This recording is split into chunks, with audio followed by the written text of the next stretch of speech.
യുഎസിലെ ഏറ്റവും കൂടുതൽ ജനസംഖ്യയുള്ള സംസ്ഥാനമായ കാലിഫോർണിയയിൽ ദീപാവലി ഔദ്യോഗിക അവധി ദിനമായി പ്രഖ്യാപിച്ചിരിക്കുകയാണ്. ഇത് സംബന്ധിച്ച ബില്ലിൽ ഗവർണർ ഗാവിൻ ന്യൂസം ഒപ്പുവെച്ചു. ബില്ല് 2026 ജനുവരി 1 മുതൽ പ്രാബല്യത്തിൽ വരുമെന്നാണ് റിപ്പോർട്ട്. ഇതോടെ അടുത്ത വർഷത്തെ ദീപാവലി ദിവസം പൊതുവിദ്യാലയങ്ങൾക്കും കമ്മ്യൂണിറ്റി കോളേജുകൾക്കും അവധി പ്രഖ്യാപിക്കാൻ കഴിയും. സർക്കാർ ജീവനക്കാർക്കും അവധിയെടുക്കാനാകും. കാലിഫോർണിയ അസംബ്ലിയിലെ ഡെമോക്രാറ്റിക് അംഗങ്ങളായ ആഷ് കൽറ, ഡോക്ടർ ദർശന പട്ടേൽ എന്നിവരാണ് ബില്ലിന് പിന്നിൽ പ്രവർത്തിച്ചത്. ഇരുവരും ചേർന്ന് അവതരിപ്പിച്ച അസംബ്ലി ബിൽ 268 ജൂണിൽ അംഗീകാരം നേടിയിരുന്നു. 2025 കണക്കുകൾ പ്രകാരം യുഎസിലെ 4.9 ദശലക്ഷം ഇന്ത്യൻ ജനസംഖ്യയിൽ 9,60,000 പേർ കാലിഫോർണിയയിലാണ് താമസിക്കുന്നത്. ദീപാവലി ദിവസം അവധി പ്രഖ്യാപിക്കണമെന്ന ആവശ്യവുമായി Hindu American foundation, coalition of Hindus in north America തുടങ്ങിയ ഹിന്ദു അമേരിക്കൻ സംഘടനകൾ രംഗത്ത് വന്നിരുന്നു.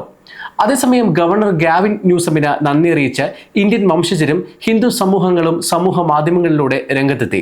ഈ പ്രധാന ഉത്സവത്തെ അംഗീകരിച്ചതിന് ഗവർണറോട് നന്ദി പറയുന്നതായി കാലിഫോർണിയയിലെ ഹിന്ദുക്കളുടെ കൂട്ടായ്മയായ coalition of Hindus of north America എക്സിൽ പോസ്റ്റ് ചെയ്തു. ബില്ലിന് പിന്നിൽ പ്രവർത്തിച്ച അസംബ്ലി അംഗങ്ങളായ ഡോക്ടർ ദർശന പട്ടേലിനും ആഷ് കൽറയ്ക്കും സംഘടന അഭിനന്ദനങ്ങൾ നേർന്നു. ഇന്ത്യൻ അമേരിക്കൻ സമൂഹത്തിന് ഇത് അഭിമാനകരമായ നിമിഷമാണെന്ന് ഇന്ത്യൻ അമേരിക്കൻ അഡ്വക്കസി കൗൺസിൽ പറഞ്ഞു. ആഷ് കൽറയ്ക്കും ഡോക്ടർ ദർശന പട്ടേലിനും ഹിന്ദു അമേരിക്കൻ ഫൗണ്ടേഷൻ നന്ദി അറിയിച്ചു. അഭിനന്ദനങ്ങളുമായി വിശ്വ ഹിന്ദു പരിഷത്ത് ഓഫ് അമേരിക്കയും രംഗത്തെത്തി. ദീപാവലി അവധി ദിനമായി പ്രഖ്യാപിക്കാനുള്ള ബില്ലിന് പിന്നിൽ പ്രവർത്തിച്ച ഇന്ത്യൻ വംശജരായ അസംബ്ലി അംഗങ്ങളെ കുറിച്ച് കൂടി നോക്കാം. സാൻജോസിലെ ഡെമോക്രാറ്റിക് അസംബ്ലി അംഗമായ ആഷ് കൽറ കാലിഫോർണിയ അസംബ്ലിയുടെ ചരിത്രത്തിലെ ആദ്യത്തെ ഇന്ത്യൻ അമേരിക്കൻ അംഗമാണ്. കൂടാതെ സഭയിലെ ആദ്യത്തെ ഹിന്ദു അംഗവുമാണ്.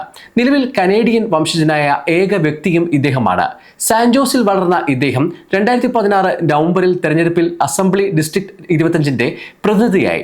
2022 നവംബറിൽ 4ാം തവണയും തെരഞ്ഞെടുക്കപ്പെട്ടു. ടൊറന്റോയിൽ ജനിച്ച ആഷ് കൽറയുടെ മാതാപിതാക്കൾ ഇന്ത്യക്കാരാണ്. വടക്കൻ സാൻ ഡിയേഗോ കൗണ്ടിയിലെ 76ാം അസംബ്ലി ഡിസ്ട്രിക്റ്റിന്റെ പ്രതിനിധിയായ ഡോക്ടർ ദർശന പട്ടേൽ ഗവേഷണ ശാസ്ത്രജ്ഞയും സ്കൂൾ ബോർഡ് പ്രസിഡന്റുമാണ്.